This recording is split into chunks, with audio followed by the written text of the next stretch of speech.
Kita berada di periode di mana persiapan penyaluran PKH dan juga bantuan program sembako triwulan kedua ini akan segera dilakukan oleh Kementerian Sosial. Apalagi di media sosial dari Kementerian Sosial termasuk juga Dirjen Perlindungan dan Jaminan Sosial. Di situ banyak sekali ya dijelaskan bahwa Kementerian Sosial bersama Badan Pusat Statistik ini bersiap untuk membahas terkait dengan rencana untuk penyaluran bantuan sosial triwulan kedua, termasuk juga di dalamnya ada pelaksanaan sekolah rakyat yang insya Allah akan dimulai di tahun ajaran baru, yaitu tahun ajaran 2025-2026. Nah, ini adalah informasi yang 20 hari tidak update ya di channel Inspirasi Utara, dan di hari ini saya ingin sedikit berbagi informasi sebelum memang benar-benar persiapan penyaluran bansos, PKH maupun program sembako atau yang Anda masih istilah menyebutnya BPNT ini dilakukan. Di sini saya ingin berbagi sedikit informasi bahwa untuk penetapan sasaran siapa yang akan menjadi penerima bantuan sosial, baik itu PKH dan juga bantuan program sembako atau BPNT ini ditetapkan. Nah, jawabannya adalah yang menetapkan saat ini ya sesuai dengan apa yang disampaikan oleh Menteri Sosial kita, Gus Ipul.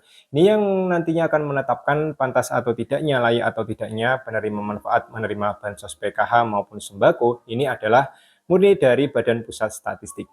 Nah, mengapa bukan Kementerian Sosial lagi?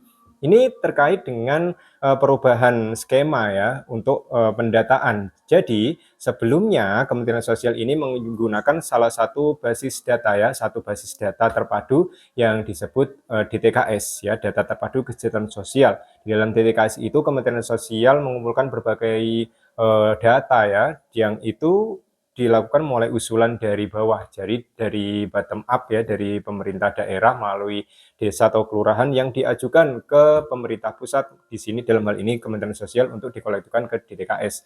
Nah, melalui skema musyawarah desa, musyawarah kelurahan, Kementerian Sosial mengolah data tersebut dan hasilnya bisa kita lihat di DTKS. Namun setelah adanya pergantian Menteri Sosial, kita ketahui bahwa Bapak Syaifullah Yusuf, Menteri Sosial kita, ini menggaungkan adanya pembaruan data. Dan ini digadang-gadang sebagai data pertama, jadi tonggak sejarah di Indonesia, adanya data tunggal ya, yang ini nantinya digunakan oleh berbagai lintas kementerian yang ada di Indonesia. Tidak hanya Kementerian Sosial, ya ada Kementerian Pendidikan, ada Kementerian Koperasi mungkin, dan yang lain sebagainya menggunakan data ini. Jadi data yang dimaksud adalah data tunggal sosial ekonomi nasional atau DTSN, yang ini dilakukan ground check oleh para pendamping sosial program keluarga harapan. Ini sering saya bahas di video sebelumnya ya, 20 hari yang lalu saya masih membahas tentang pelaksanaan ground checking yang dilakukan oleh pendamping sosial PKH. Nah, DTSN ini menjadi acuan dasar satu-satunya yang ini akan dijalankan mulai triwulan yang kedua untuk penyaluran bantuan sosial ya. Untuk data apapun, DTSN ini akan mencakup data dari desil 1 hingga desil di atasnya. Dan untuk penetapan siapa yang akan menerima bantuan sosial, ini tidak lagi diserahkan kepada Kementerian Sosial Republik Indonesia.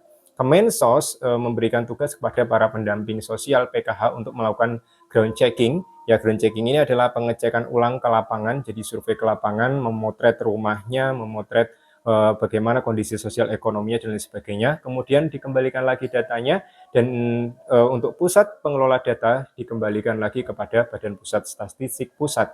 Nah, BPS nantinya akan memilah dan memilih ya data-data yang masuk berdasarkan dari DTSN ground checking yang dilakukan oleh pendamping sosial PKH. Di situ akan terlihat ya mana yang termasuk ke dalam desil 1, yaitu kategori miskin ekstrim, dan juga kategori miskin yang dalam hal ini termasuk ke dalam kategori desil kedua. Jadi di poin ini saya jelaskan bahwa nantinya penerima bantuan sosial PKH maupun program sembako atau BPNT ini adalah mereka khusus yang berada di desil 1 dan desil 2. Untuk desil selanjutnya ini desil 3, 4 dan lain sebagainya ini bukan menjadi prioritas. Artinya hanya diprioritaskan bagi mereka yang termasuk ke dalam desil 1 dan 2 saja.